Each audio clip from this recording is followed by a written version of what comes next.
Hello, this is Daniel. I want to do a series on Carcassi's Etude number 1, opus 60.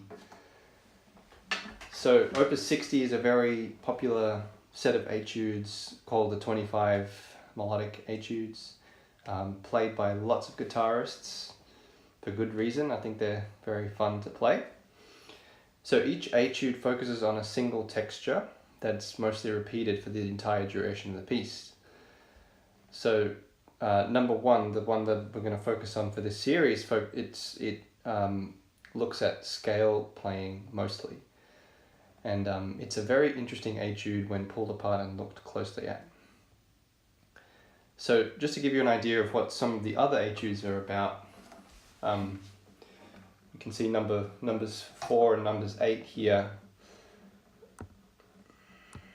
So number 4, number 8, you can see he's using this slurs in different ways, but he has this sort of texture or rhythm that he just repeats constantly throughout the etude.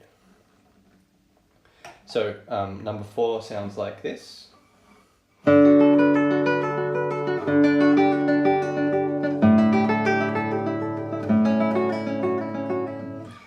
And number 8 sounds like this.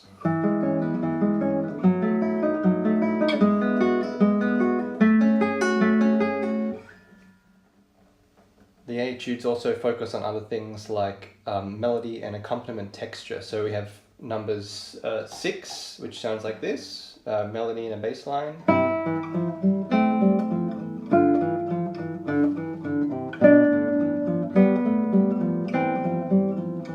And number 16, same kind of thing, melody and a bass and accompaniment.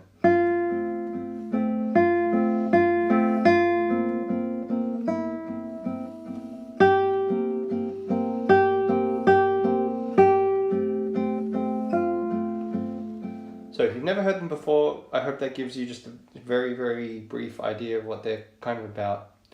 I think they're really beautiful etudes, and so now we'll dive into the first part here on articulation in etude number 1.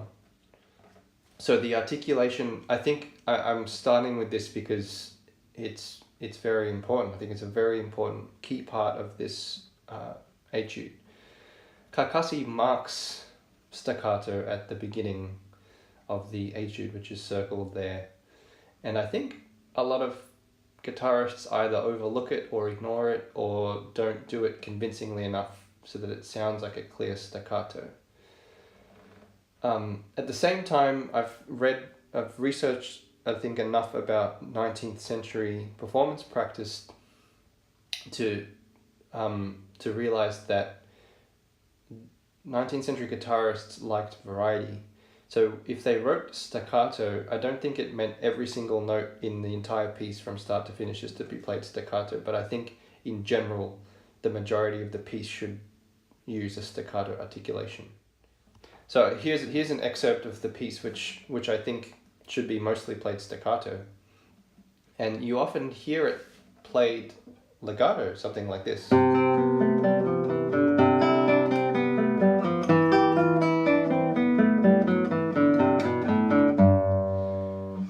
Okay, but let's just hear quickly what it sounds like with a staccato articulation.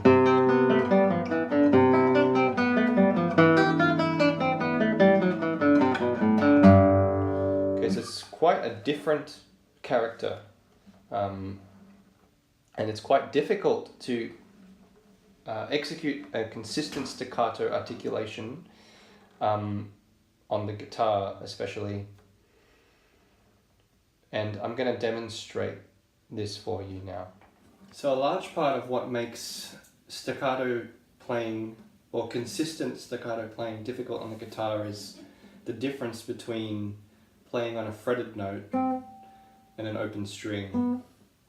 So we want to make them the same consistent articulation is quite challenging. So here's how I'd like to think of it. To make a fretted note staccato, I like to use my left hand, and I like to lift the note off. to make a staccato note on an open string, I like to mute the note with my left hand.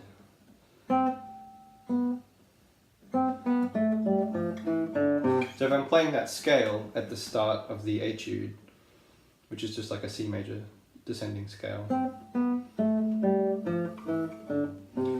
as I'm playing the next fretted notes, I play C short, I play B short, and as I play B, I kind of maneuver towards the A, and at the same time I block the second string and make it sound short. And then same thing, when I play the open G, I maneuver to the F, lift, maneuver to the C. So that demonstrates staccato, how to, I guess, execute it with consistency on the guitar. And this is a single line of scale. Just keep that in mind because this is going to be important.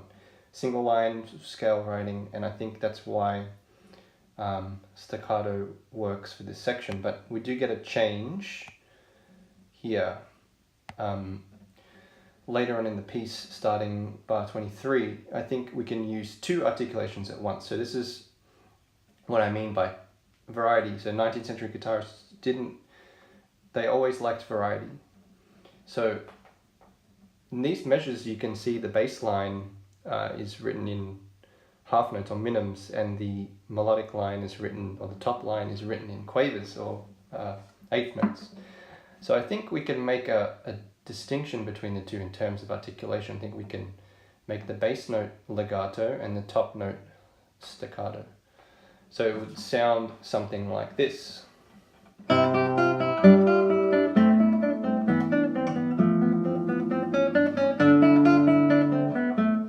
Instead of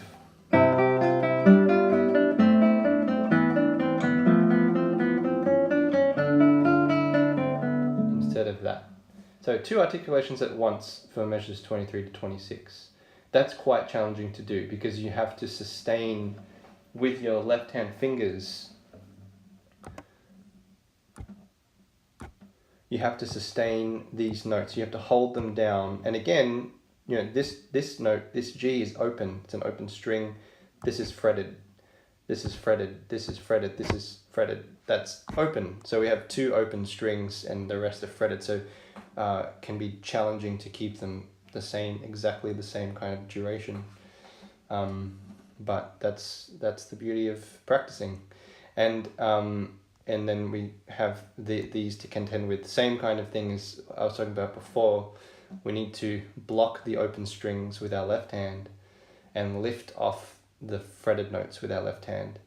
So our hands have to do a lot of things our left hand has to do a lot of things at one time just to execute this texture of two articulations at once.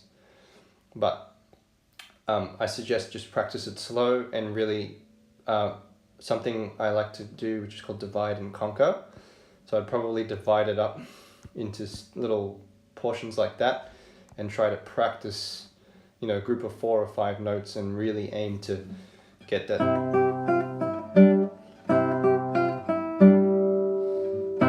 Oops.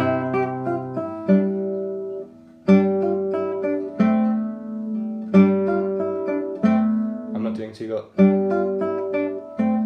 Right, so it's really challenging to do that consistently, but there's my suggestion. Do slow practice and divide and conquer. Divide it up into, 4 or 5 notes at a time and really try to make the two articulations come out really clearly. And the final type of articulation, I think, in this etude is legato, arpeggios. So arpeggios, I think, were played with a legato articulation because of the nature of what they are. They're a broken up chord.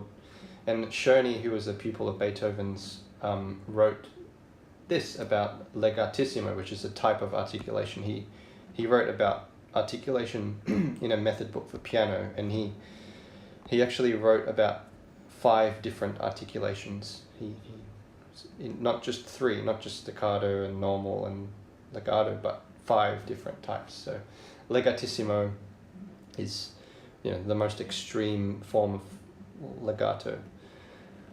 So he writes, each note is given a duration longer than is actually prescribed in the notation. This kind of touch is applicable only to arpeggioed chords. So there we go. So that's indicating an opportunity for legatissimo articulation, very long, longer than is actually prescribed in the notation. So I think that means sustaining all of the notes for as long as you can.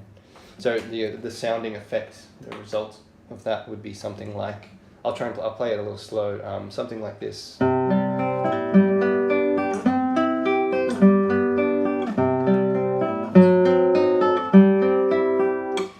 Right, something like that. And that's quite challenging to do as well, because again, you want to make, especially with the shifts that you have, you want to make the notes as equally long as possible. Oops.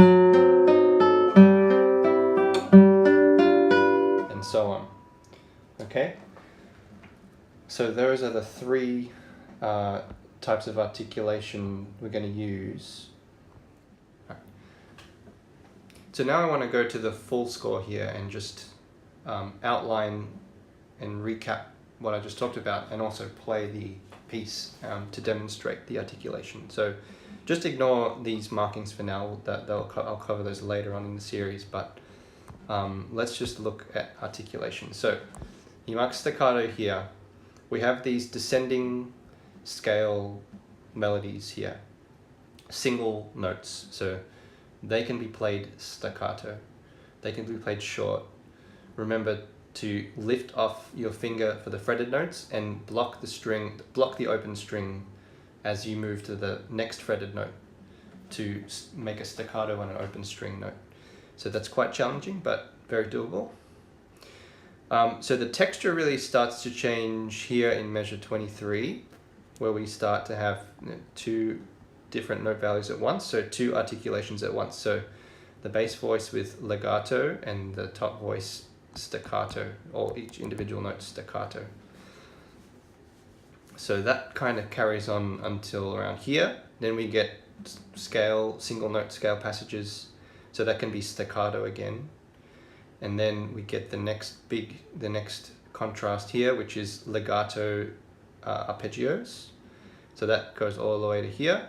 And then you can see again we have the scale, so that's going to be all staccato.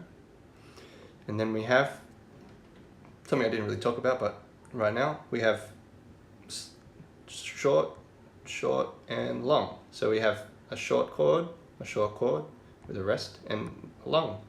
So there's even variety there in those 2 measures.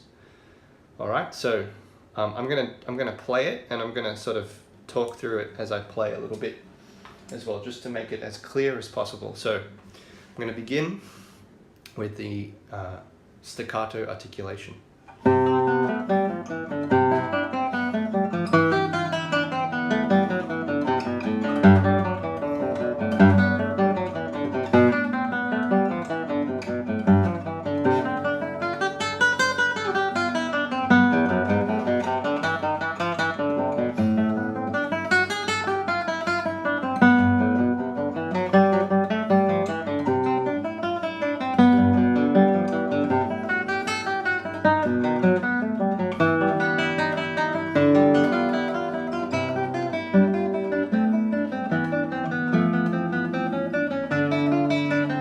I just did 2 articulations at once. Now I'm at bar 27, back to staccato. And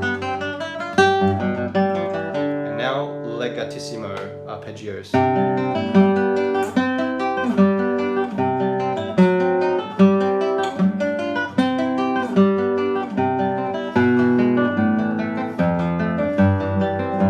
And back to staccato.